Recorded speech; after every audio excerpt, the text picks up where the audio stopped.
literally like the night before we went to this concert, my sister had said, "Oh, if there's a harp, I'd really love to learn the harp." And I was like, "Oh, well, I'm going to get in there first." I kept sitting down at the lever harp and just like noodling and playing. And I think I realized that's where my kind of freedom and creativity and like safe place was. That's been another really cool, totally different thing again to be working on. Wow, that sounds absolutely awesome. I can't wait to hear that. Might be a treat for the ears. So if anyone out there would like to follow your journey, buy some CDs. Just realised it's a treat for the ears. It will be a treat for the ears though. I hope so.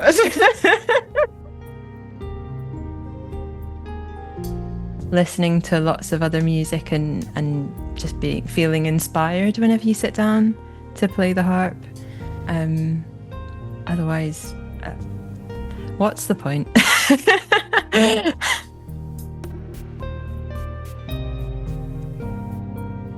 Welcome to the How to Harp podcast, where your harp, your journey are always front and centre. I'm Heather Downey, harpist and founder of How to Harp, your online space for expert guidance and endless inspiration. Each week, we are here to empower, inspire and encourage you, whether you're just beginning or many years into your harp adventure. From chats with world-class professionals to real stories from everyday harpists to practical tips you can use right away. This podcast is all about helping you feel happy, confident and fulfilled with your harp.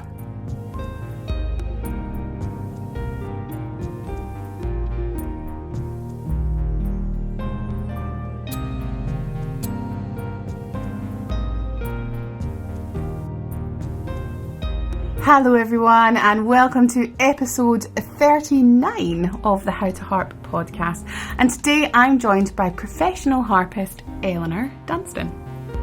Eleanor shares her story from discovering the harp through a unique school programme to studying at the Royal Conservatoire of Scotland, where I actually had the great pleasure of being her tutor, and on to building her career as a musician. We talk about finding your musical identity, the pressures of formal training, and how she reconnected with the lever harp as her creative home. You'll also hear about her collaborative work, including touring with Ranagri and her duo percussionist Gregor Black, exploring rhythms, groove, and new ways of thinking about the harp. It's an honest and inspiring conversation about carving your own path as a musician. And as always, we finish with some thoughtful advice for harp learners. Let's get into it. Hello, Eleanor. Thank you so much for joining me today. Hello, thanks so much for having me. It feels like ages since we've seen each other as well. It's so nice to sit down and have a proper catch up. I can't remember when it was. A long time ago. It might have been last Harp Festival. You had a concert at the Harp Festival last year, right?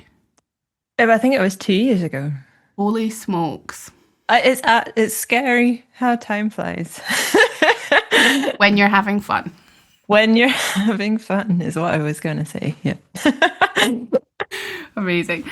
Okay, so we're going to learn all about your harping and your harping life today. We're really excited about sharing your story with our listeners. So can you take us right back to the beginning when you first started the harp? How did you get into learning the harp?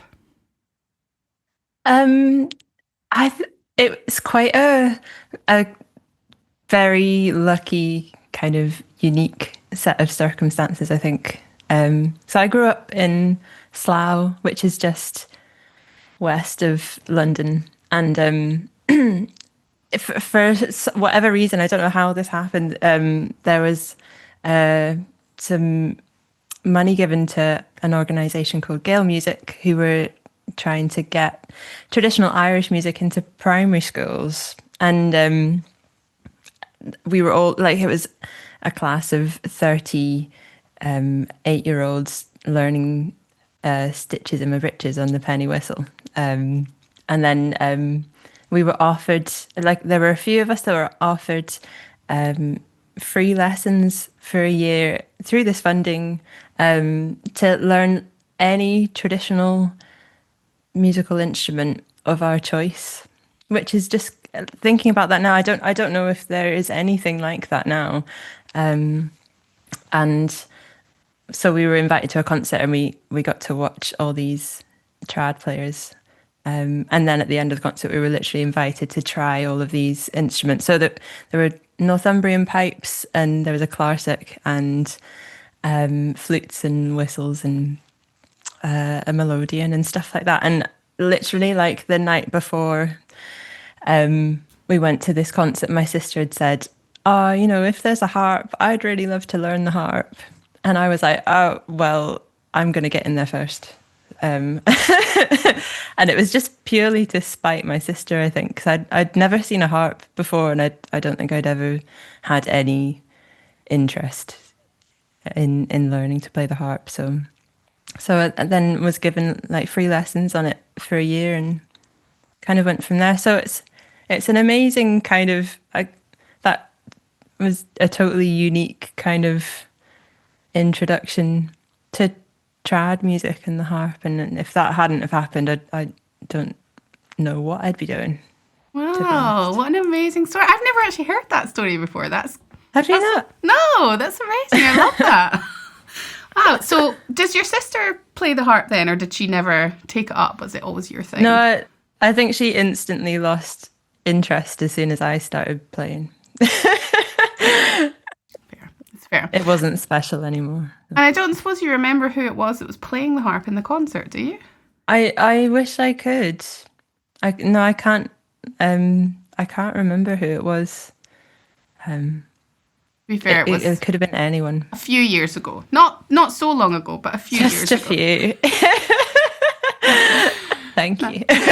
Yeah. So 8 years old, you start learning the lever harp and traditional music. And then what happens from there? Like, did your interest blossom?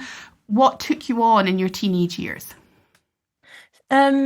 So these lessons that I was being given kind of expanded into, we kind of put together a group of us, and we made like a little trad band, and we went around festivals in the UK as this little wee trad band, and that was my first. All of this was like my first ever interaction with traditional music, and because I'd kind of been surrounded by classical music and jazz music growing up, and I don't think I ever really had any interest in practicing, but both my parents are musicians, and they kind of pushed for it, and eventually started having kind of more structured, kind of, I don't know, more typical like classical lessons from about the age of 12, and started doing exams and things, and so it became a slightly more formal thing, but I very distinctly remember someone handing me Katrina Mackay's Starfish album around that time, and I think that was in my head. I've created that as like a a very romanticized kind of memory of like, oh, okay, I want to be a harpist, and then just carried on from there. Amazing. Okay, so parents are musicians, so classical and jazz musicians. Yeah. Mm-hmm. And having parents who were musicians, this is a loaded question, are you ready? Didn't put you off becoming a musician yourself? It definitely put me off wanting to practice. And I was learning piano before I started the harp, and my mum was trying to teach me piano, and I had absolutely zero interest in wanting to kind of have anything to do with that. I think so. I think that was why. Maybe that's why I had the harp was such a different thing for me. I think in my head I was like, "This is my thing," and it's not what my parents do. Yeah, that makes sense. That makes sense. And so you started off with the kind of folk approach, and then you moved into that more formal sort of feeling in your teenage years and formal lessons. Even though you're looking back into your childhood, did you notice any change when you started kind of? I wouldn't say taking it more seriously, because of course you would have taken it seriously when you were in the folk group and like that. But when it went to that more formal approach and it was a slightly more rigid regime, if you like, do you remember any changes that happened when you had that? I think probably at that point, because it gave me a bit more structure, possibly in my learning, and through that I started kind of going to more like harp ensemble days and stuff, like growing up, and so I think through that I started to discover that there was a lot more that you could play on the harp, and I had an amazing teacher, Sarah Goss. She started introducing me to like this South American music. I'm pretty sure it was on like the ABRSM exam board, but that kind of thing started to open my mind a little bit more to the possibilities of stuff on the harp. So I think that kind of really helped propel me on a lot more, and having more kind of structured things to practice. Yeah, of course. And so then from your teenage years, what happened next? Did you decide when you were a teenager that you wanted to become a professional harpist when you got that Katrina Mackay CD, and then you wanted to study formally, or did it happen slightly differently? I think when it got to like applying for universities, I think up until that point, I hadn't really given it a lot of thought. I just knew that it was something I really enjoyed, and it was a nice way of escaping from everything else at school. And I think there was a part of me that enjoyed the fact that it was quite different to what other people were doing, and I'd never really thought about it becoming a profession. And then when I had to choose what I might apply for at uni, I couldn't think of anything else that I might enjoy. So I was just like, well, I might as well. I don't know what else I'll do. But going on to university, I was really into composition and things around that time as well. So I knew if I was going to study music, it would be nice to do something that involved composition and different types of music rather than just kind of studying the harp. So that's kind of why I went on to do it was like a more theory-based music degree for my undergrad. And when I started there, it was kind of, I'd gone there with the hope that I'd carry on with my traditional harp learning. But I did an audition, and then they were like, actually, we need someone playing pedal harp in the orchestra. And I'd maybe had like 2 or 3 lessons on pedal harp ever in my life. But that ended up becoming kind of what I was studying at uni. So it took me down a totally different path. Okay, and how did that feel, like that transition to the pedal harp? Did it feel natural, or did you feel like, I don't know, trying to fit into shoes that didn't quite fit? Like, how did you feel about that that happening to your studies? I think it definitely didn't feel very natural. I was keen to do it because I was quite excited by the idea of playing in an orchestra and just playing with other people. And at the time, there was one other harpist studying on the course the year above me called Grania Maya, and she was also for like an Irish traditional music background, but she'd also been playing pedal harp at the uni, so I felt like it was a nice way of kind of following what someone else was doing, and then we carried on playing kind of trad harp stuff together.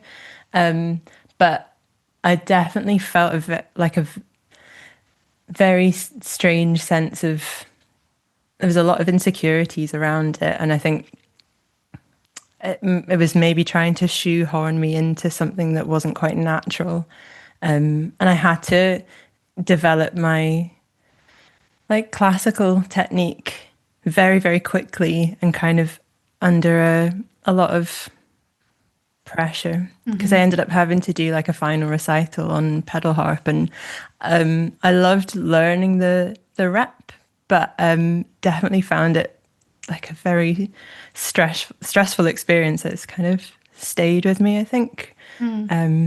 So I do play pedal harp a little bit now, but I think it's definitely associated with like a lot of those insecurities of not being not feeling quite right, I think. Yeah. But studying the pedal harp repertoire, even if it maybe didn't feel quite you or your voice, do you think there's things that you can pick out about what you learned during your studies that actually fed into your lever harp playing and fed into your traditional kind of roots and your harp playing? I think, I mean, definitely like the focus on technique was a big thing for me. And I'd done a lot of that pre-university, like studying for like harp exams and things. But that definitely gave more of a focus on technique for me. And also the chance to play in an orchestra and stuff. I think that gave me a new perspective on playing with people. It's definitely done me a lot of good. Like I don't regret that. Yeah. Oh, okay, great. Okay, so you've done your university and you've studied pedal harp and you've got your lever harp and you're a new fledgling harpist coming out of university. What happened next? So I think by that time I'd lost a lot of my connection with the lever harp. So I moved back home with my parents for a while and back down near London, and over that time kind of really started to build up my career as a freelance harpist, because I didn't really know what else to do, and I really enjoyed kind of making my own kind of like business. I keep doing this, but like it's not a real thing being a freelance musician.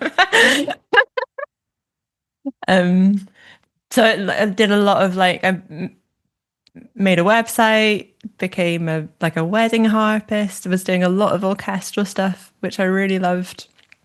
And then COVID hit and all of that was gone, obviously.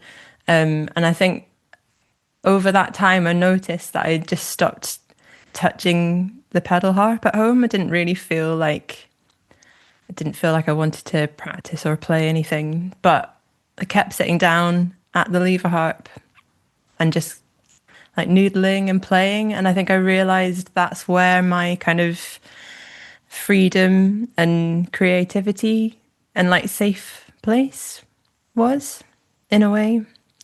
So that was kind of the catalyst for getting back in touch with the lever harp, in a very roundabout way. That's lovely. That's great. So back in touch with the lever harp, and then is that when you decided to study the lever harp formally, or was there another step before that? Why did you decide to do your masters?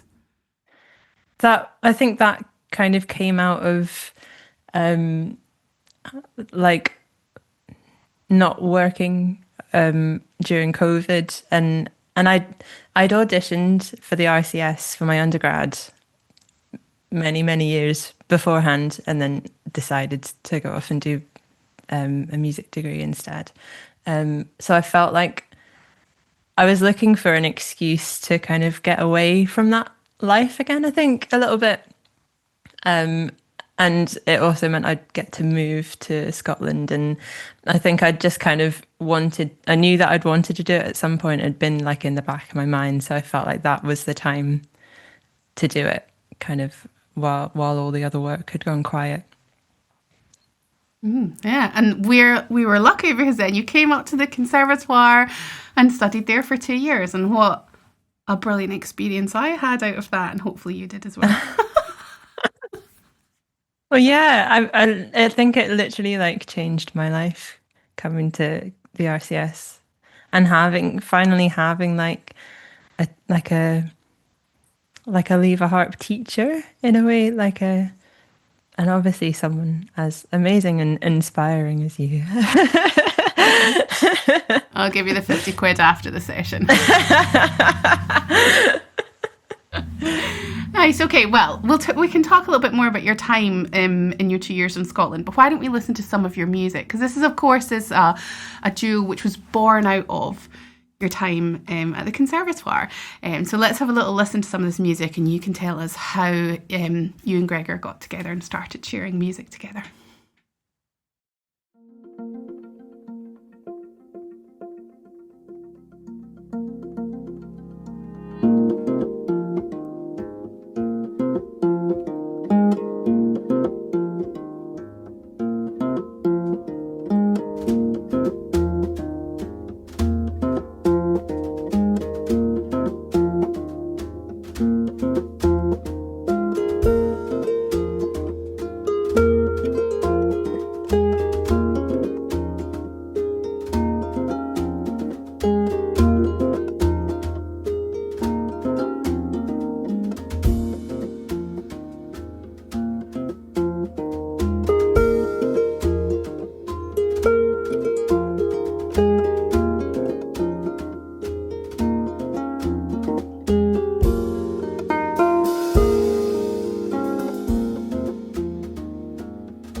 Lovely, brilliant music. So tell us about the duo.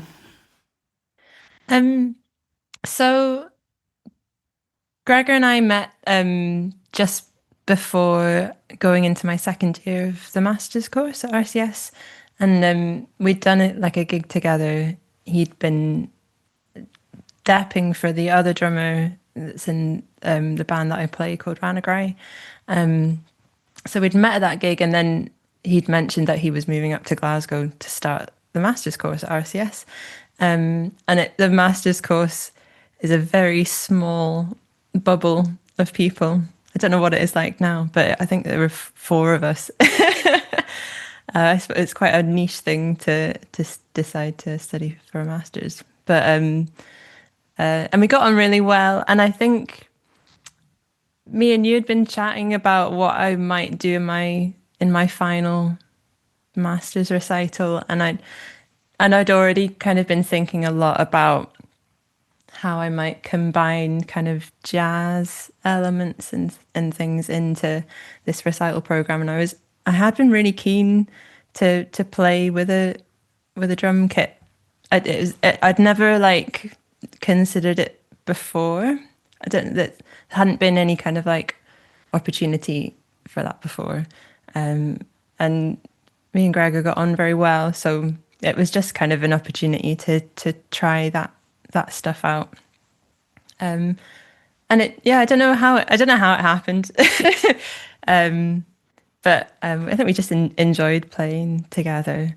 And coming out of RCS, I think we were both looking for like performance opportunities, and it was a really great way to kind of bring us into the world of like booking gigs and branding ourselves, recording music, all of that stuff. Yeah. And I think it for both of us, it kind of, I want to say like scratched an itch that like we both really liked similar styles of music, and were really interested in like the stuff that we'd been playing together. So yeah. Nice. And so, because you're playing with a drummer, I think it'll be interesting for our listeners who majority are harpists and have a lot of experience or have heard a lot of people playing with other melodic or harmonic instruments, but actually playing with a drummer, a solo harp and drums, is maybe something that people haven't got as much experience of. So can you talk a little bit about the actual kind of arranging and working together process that you guys do? Is it very much like you arrange something and you take it to Gregor? Is it a collaborative thing? Does he bring stuff? How do you guys actually make music together? We've had like a few different ways of doing things because I think when we started playing, initially, I'd got a few arrangements that I just liked the idea of having drums on. And the more that we played together and kind of got comfortable with arranging stuff, it's been a lot more of a collaborative experience. And I'd say like Gregor's playing is maybe a lot more lyrical in some ways than another drum kit player's playing, because he plays boron as well, and has a background in classical percussion and also tuned percussion. He's got quite a good knowledge of harmony, and it can also, like sit down at the piano and work out melodies and stuff as well. So it's become quite a collaborative experience. We both had like a similar idea of the type of music that we wanted to start writing together. So as we had more time to write, we'd write melodies together, or I'd write something, and Gregor would kind of suggest variations of rhythm or different ways of like phrasing things or changing things around. So it was really interesting for me to have someone comment on things from that perspective rather than like a harmonic or melodic perspective. Yeah, absolutely. And I can imagine as well that it must be like not sharing the load in the way, but like I could see some people assuming that you came with the arrangements and then the drums fitted in, which actually is a bit of a lonely way of working, but it sounds like it's much more collaborative, and I can imagine that's much more fun way of working, Yeah. especially when he maybe thinks about things in a slightly different way, not the way that a harpist brain would think about things. Totally, yeah. And I think we do get so used to, as harpists, working alone and having total control over what we're playing. I definitely realized I'd become quite a control freak about over things like arrangements and stuff. It was so good to obviously we get, if we're playing with other people or playing in bands and stuff, then we are working collaboratively, but to have someone else's perspective on things like rhythm and groove, it became like something I learned a lot from that experience. It's been really valuable, and it's so much more fun working like that. Yeah. Yeah. It's so much better working with other people. So let's go back to your time you're still in Scotland, but your first time in Scotland. You said that you felt that your time at the Conservatoire was life-changing. Can you tell us why? Why was that so important for you? Because for a long time before I moved to Scotland, I'd just been working on my own, and had like this kind of initial introduction to trad growing up, but I'd been like I'd always wanted to come up for Celtic Connections, and I'd like that for me was like, oh my goodness, that's like such an amazing thing, all these musicians getting together and doing collaborations, and all the crossover of stuff that I'd seen, like watching a lot of the like online Celtic Connection stuff over COVID, realized kind of how excited I was about these like crossovers between like the Scottish Chamber Orchestra playing with trad musicians and stuff like that. And that was really, I knew that was my jam, and it was really kind of, cause I was so much into composing as well. I just wanted to try all these new things, and being at the RCS and being surrounded by a whole new level of traditional musicians, and also other people that were really keen to collaborate and play together. That really kind of, I had never had that before. And, you know, being given the confidence to play with other traditional musicians as well. And also speak to other harpists, like lever harpists, because I hadn't had that before, and suddenly have like a little safe community of harpists. That was something that I loved so much about being at the RCS, was our like group harp lessons. They're good. They're good classes. What can I say? It's nice. That's lovely. That's really nice to look back on that. And some of the projects that you actually ended up working on at the Conservatoire were maybe not projects that people might expect a lever harpist studying a master's in Scottish music to work on, right? You actually did a lot of collaboration with classical musicians who also had an interest in trad. You studied a lot of Sally Beamish's work, and that's led on to a whole bunch of other things, right? Can you talk a little bit about those collaborations? Yeah. So I think I'd come across Sally Beamish's work. I think I actually did my dissertation on this for my undergrad. I didn't realize this until recently. So I'd obviously been exposed to it at some point, and it was living in the back of my mind. And then the Grit project happened at RCS, and Greg Lawson started bringing together classical, trad, and jazz musicians. And it suddenly kind of awoke this. It reminded me of how cool that was, how much I wanted to do more of that. So I ended up putting together a group of musicians to play Sally Beamish's Sea Vegas.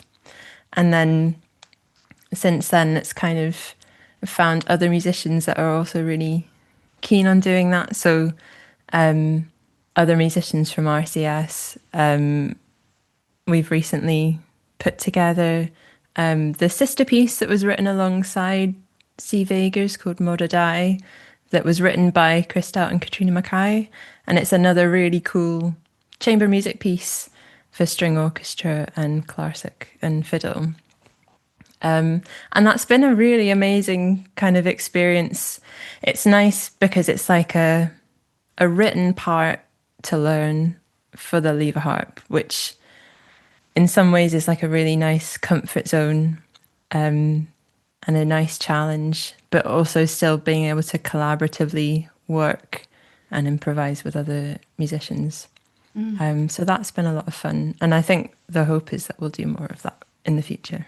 Amazing. That'll be great. Well, we'll be watching this space because that music's been amazing. So we hope we can hear more of that in the future. And of course, the other project that you do a lot of work with, you mentioned very briefly, was your band Ranagri. And we're going to listen to a recording from this band now, and then you can tell us a little bit about working with the band setting.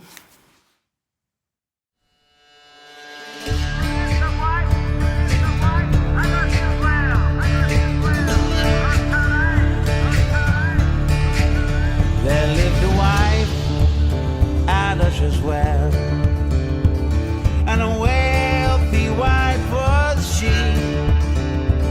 She had 3 stout and stalwart sons, and she sent them over the sea. They hadn't been but a week from her, a week with barely one, when word came to the Carline wife that her 3 sons were gone.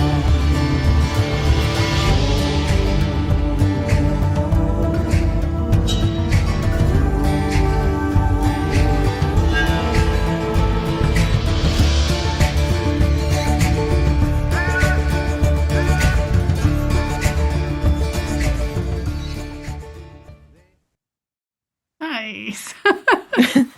You've just been on tour with Ranagri, right?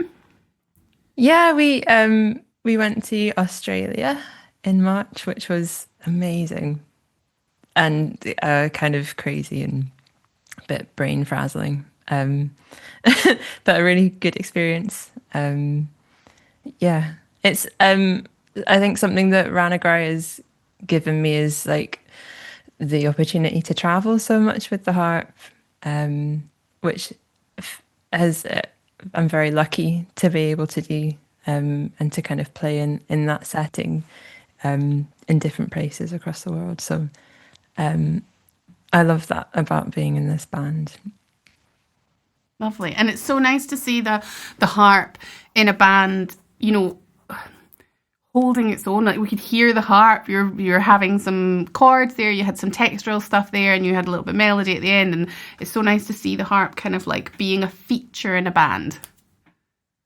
Yeah, I think something that I definitely have learned a lot about from being in the band, the kind of the 4-piece setup I've found my role has definitely become the kind of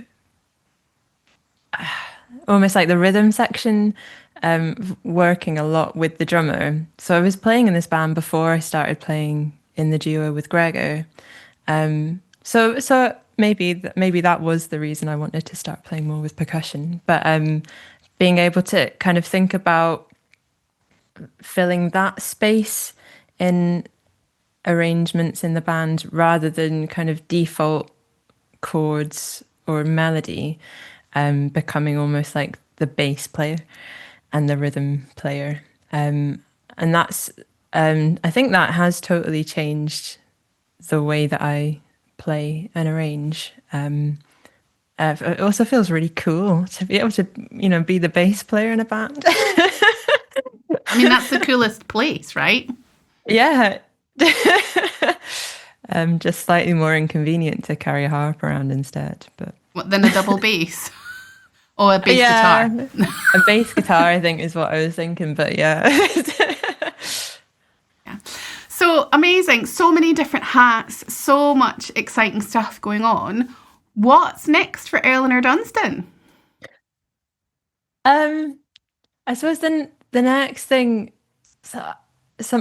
another project that has been really exciting for me recently. Gregor and I have been working with an amazing Jung player from Hong Kong, and we met her through doing the Silk Road Global Musician Project in 2023 in Boston, and we've been doing like a trio project together, which combines traditional Chinese music and Irish and Scottish traditional music. And we played together at the Fringe in Edinburgh last year, and then decided to come together again for the Harp Festival in Edinburgh this year. And part of that project, we were really lucky. We were given a bit of funding from RCS to commission Maeve Gilchrist to write a new piece for the trio.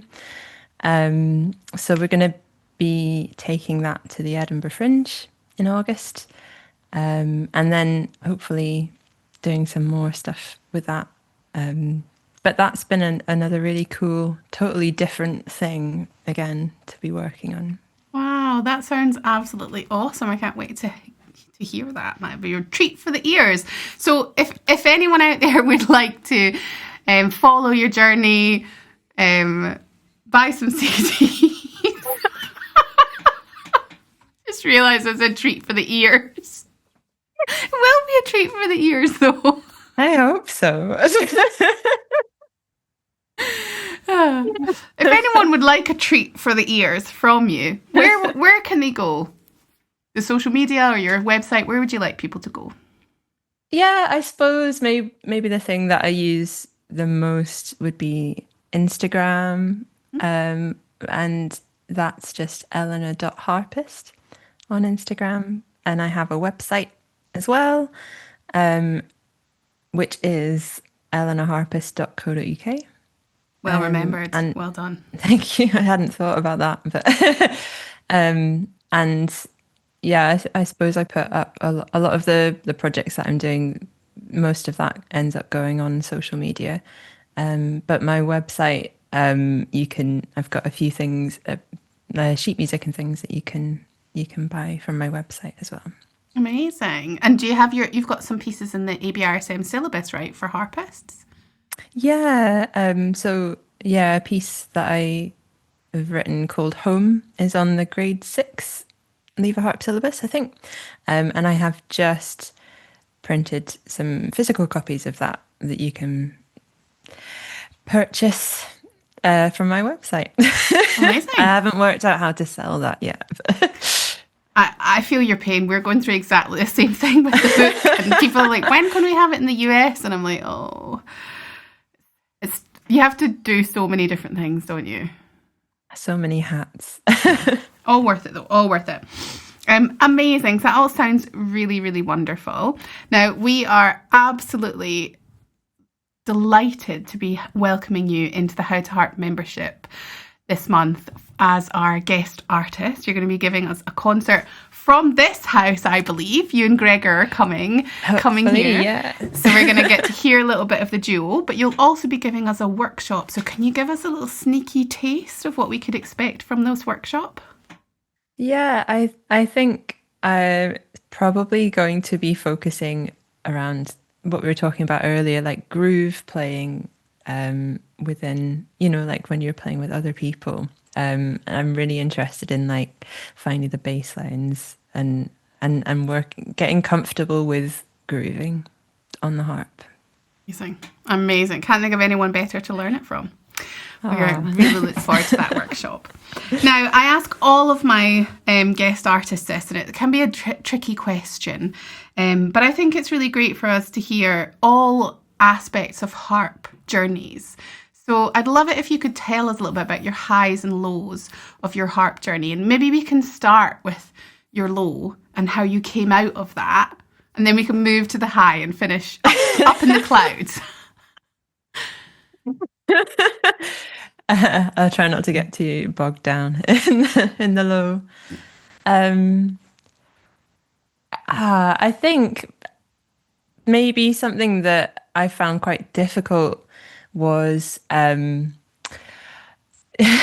you'll probably remember this, but like the assessment aspect of RCS and kind of the pressures of being assessed and like surrounded by people who felt might judge your choices in playing. And I think I found doing like the practical exam at the end of my master's and not being happy with the way that it went, or feeling like there was a lot of pressure on that moment. I think I found that really hard to kind of move on from, because of the kind of the build up to that, and feeling like that had to be the summary of everything that I'd been working on over the last 2 years. And then, yeah, I think just end up being really critical of how it went, and of my own playing. I think that was quite a low for me. Yeah, absolutely. I think a lot of people will be able to relate to that, and actually I can relate to that. I think that when we go through formal education, and you have to put some sort of marking criteria on it, right? But when you're marking something that's creative and that's, everything about that, particularly the masters, is about finding your voice and experimenting and, thinking outside what you've thought before. And when you do that, one, it's vulnerable, and two, you don't know what you're going to get. And so it's kind of this, it's a bit of a messed up thing. And like we and Willie talk about this all the time, because I obviously did a music degree and then a postgraduate diploma and then a master's of education. And so every step of the way, it's been kind of like assessment and being the best. Yeah. And it's not just being the best you can be, it's being the best. Yeah. And I think it's definitely messed me up a little bit, and that still takes me time. Like Willie's often, when I'm preparing for a concert, is like, what do you want to share though, Heather? Like, what do you actually want to communicate? Whereas I'm like, yeah, but people want to see me playing something. Like, really, really amazing on the harp. And he's like, yeah, but what do you actually want to play? That's what you should share. And it takes a long time, I think, to work through that. I'm still working through it. Yeah. Oh my goodness. That, I'm very much like still finding it hard to get away from that and just try and be authentic in what I want to share, rather than feeling like it's always not a competition, but having to be the best all the time. Yeah, and having to make an arrangement that like fits that criteria. So like it's got to be hard enough for master's level, but it actually, when you make an arrangement, it should be just making the arrangement for what like the music's asking for and what's beautiful and what you're feeling at that time. And I'm still finding it hard to get out of that. And I did finish my studies much longer ago than you did, Eleanor. Not that much longer ago, I don't think. But do you feel that you are working through that and that, you are coming out of that? I think it definitely kind of maybe comes in waves and maybe depends on the projects that you're working on at the time. Because obviously when you kind of leave uni, you have to take on projects that might not feel quite as authentic to you, but it's work, so you've got to do it. And then so I feel like there are kind of ups and downs to that all the time as well, and you might not feel like, particularly kind of becoming like a touring musician and also having to be a teaching musician, and having to squeeze everything in and fill your time to make it a viable career, to then be your absolute best all the time in projects that might not always feel totally you. It's hard to do your absolute best all the time. Yeah, it is. But you're doing a great job. Thank you. So are you. So let's have your highest moment in your harping. That's a lovely thing to remember, isn't it? Yes. I think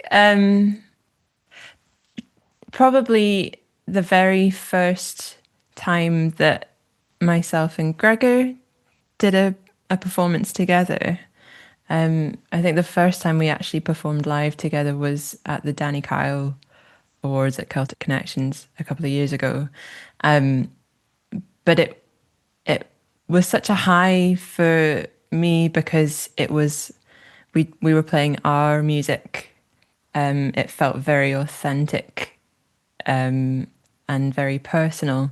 And I think, and then we were one of the winners of the Danny Kyle Award.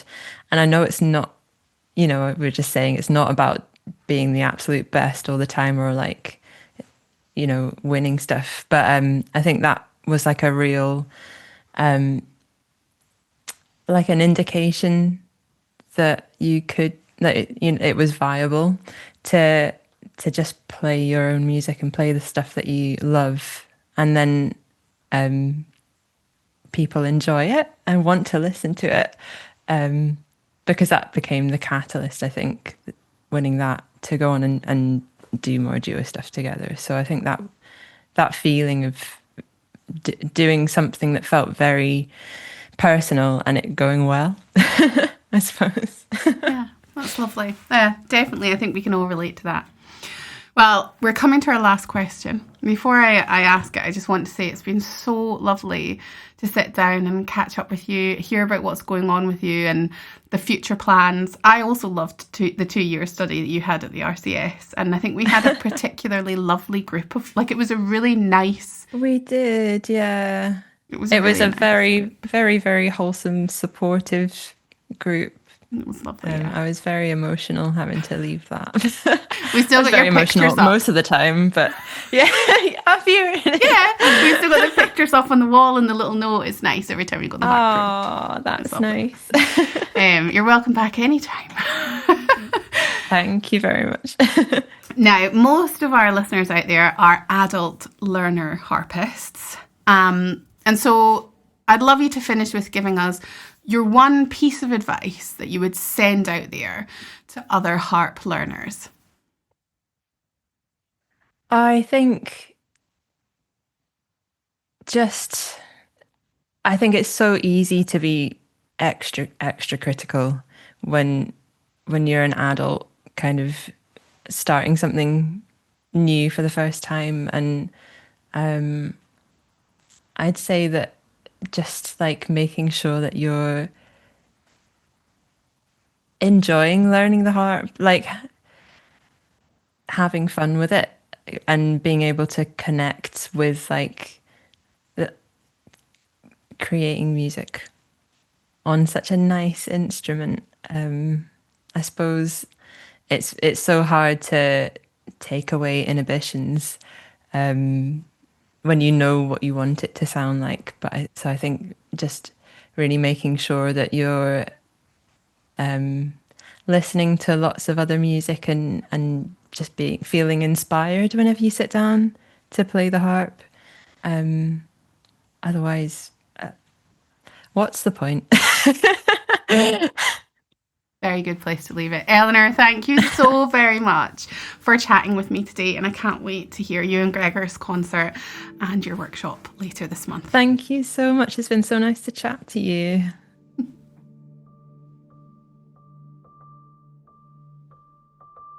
Thank you so much to Eleanor for our fun and really enjoyable chat.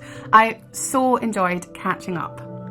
Now, next week we have our Harpy tutor chat with Angela, and we're talking about why you might want to go to in-person harp events and retreats.